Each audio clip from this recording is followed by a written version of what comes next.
Today's the day. Google Glass is available for anyone to purchase for one day only, with only a few hours left. Should you buy it? Here to break it down are tech experts Shelly Palmer and Pete Paschal. Yes, they are wearing their Google Glass. And joining us from Sacramento is VSP Vision Care President Jim McGran. VSP has a deal with Google to provide insurance coverage for people purchasing Google Glass. Welcome, gentlemen.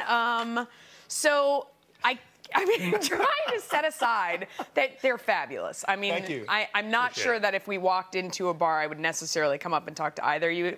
No offense. I mean, but setting that aside, what is behind the idea of them selling it for one day only, do you think? Is it about testing demand, or is it about short supply? What do you think? First of all, Google Glass has nothing to do with the product. So the idea that they're selling it to anybody ever for any reason whatsoever is kind of awesome, because it will allow people who think they want to see into the future, it'll allow them to buy their way into the club. I don't understand a single thing you just said. Here's the deal. This is not a product. Yes. This is just a way to see the future. It's a conduit. It is the ancestral DNA of what wearable computing is going to be. It's a heads-up display for your cell phone, which you don't really need. But you are going to need the anticipatory computing and all the cool stuff that comes with it. So you're telling me not to bother buying this because it's just a prototype and it's... Correct. Yeah, okay. No, I think Google Glass has a certain amount of applicability to everyday life. And I think the effort here on Google is to do a little bit of good PR, because they've had some bad ambassadors lately for Glass that are sort of getting the product some negative Do you two press. feel like you're good ambassadors for this glass sitting here right now?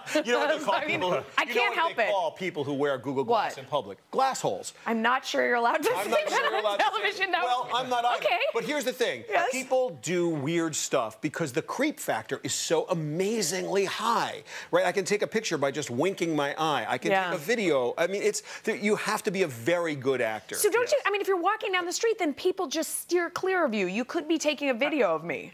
No, some people won't steer clear. So I find most people are excited about Google Glass and are very curious about it. But there is the first question most people ask is, are you recording me? Right. So, I mean, this is where I think... that's where the creep factor comes in. Jim, let me ask you.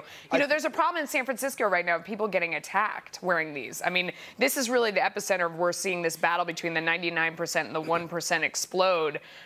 You provide insurance for these devices. How many people have signed up for it? And are you getting a lot of claims? We've had over 400 claims that have been processed and lenses processed in our labs. And has anyone come back to say that they've been broken?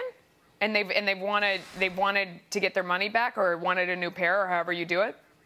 No, we haven't heard any feedback like that. It's more about the excitement of what to do with it. They don't break. They don't break? They're made of titanium. You can bang them around. You do all kinds of craziness with them. Here's the thing. Yeah. This is really, it's a view into the future. And if you want to get involved, you really should. Today, I'm a little tongue-in-cheek because they're kind of funny. Yeah. But you learn so much about what you will and won't be able to do. So why don't you have that attached to your regular glasses? I mean, why don't you have a regular pair? Because they sold out the regular glasses connector the day they went on sale, and I'm on the list, and I just can't get Shelly, I love it. You're so emphatic. No, I want All right, thanks to you guys. Apple is apparently embracing the motto, go big or go home. Leaked photos allegedly showing the new iPhone 6 reveal a much larger screen for the upcoming model. Let's bring our tech experts back in. Shelly Palmer and Pete Paschal.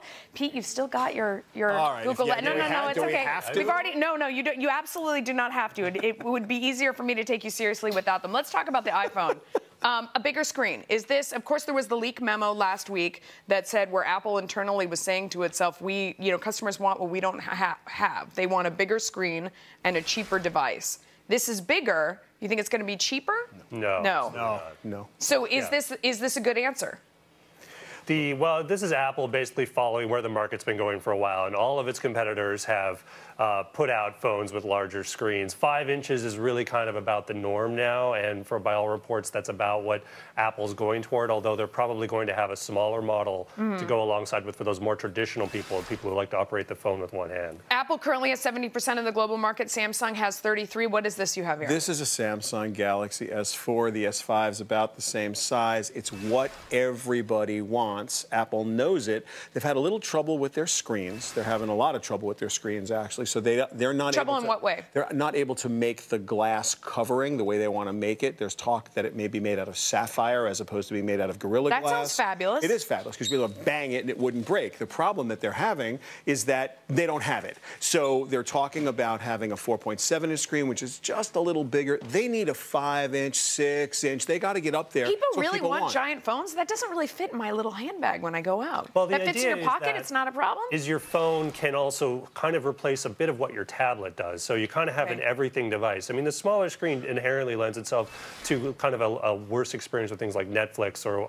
that kind of thing. And what they find, at least in parts of Asia, is that people use these phablets, these big phones as kind of... So it sounds like you're both saying this is not the innovation that Apple needs. Maybe incrementally better, but it's not a all of that said, and for this show, I think it's important to not understate this. The only phone launch this year that anyone is going to talk about is the iPhone 6. Okay, that's true. And so whatever that means to the market, that's all anyone's going to talk about. The innovation that Apple needs now is to create or enter a new category altogether. Absolutely. All right, guys, thanks so much. All right, Yahoo earnings out just over an hour from now. Many believe it's put up or shut up time for CEO Marissa Mayer, with the stock down almost 20% this year, and Alibaba's IPO threatening to zap much of Yahoo's remaining value.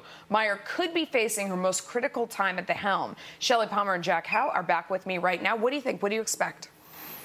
Wow. You know, if you take Alibaba and, more importantly, Yahoo Japan out of the mix, it's a little hard to understand what value Yahoo has and what right it has to exist in the 21st century. What do you think? Do you agree with that? I guess my question is, what is it that Yahoo does that they do better than anyone else? It's not search. It's not email. It's not social. I'm not sure. There are bits and pieces. I like some of the things they're doing at Yahoo Finance, but that's a little bitty part of the company. So what was behind the spike when she took over? I mean, was it the promise of what's to come, or was it all Alibaba? Absolutely. It was. Look. So what could she deliver then that would deliver on that promise? I think you have to deliver faster revenue growth. I mean, you know, the spike. This is an industry that's driven often on hope. But, you know, eventually you need revenue growth. You also have to understand, is it a tech platform and does it deserve to be treated like a tech stock, or is it a content company which is not really making a lot of money? You're the expert. To be fair, it feels like a content company that's relying on its tech background, not looking forward the way it should. I like what she's doing, but I think... you know, the proof is the consumers aren't showing up to do what they're supposed to do. So you say she should rely less on content. This is at the same time that she is talking about doing original content. I didn't say she should rely less on content. I'm concerned about her content choices. Katie Couric doesn't seem to me to be like a youthful, young, driving, hot, hip. She's awesome, but I'm not sure that's where you're going to find the most growth in a tech company. And how many companies out there are talking right now about turning today's eyeballs into tomorrow's ad revenue? There's really only so much ad revenue to go around, and think about what would happen to ad prices. So we've been talking a lot in this hour about superstar CEOs. She's certainly been held up as one that a lot of people are watching for many different reasons. Is she a flash in the pan, or do you think that she's going to be a long-term winner? This is not a CEO issue. This is that we are in a digital transition. Traditional content companies and tech content companies are all kind of being mashed together, and we're treating them as one thing, and they're not one thing. You don't think the right CEO could turn around? I mean, she's going to live or die based on how this turns out. She's struggling because of things that are beyond her control, and maybe that's not fair, but you know what? It's a tough job. You make a lot of money doing it, and she raised her hand. Yeah. So, true enough. And life's not fair. Thanks to both of you guys.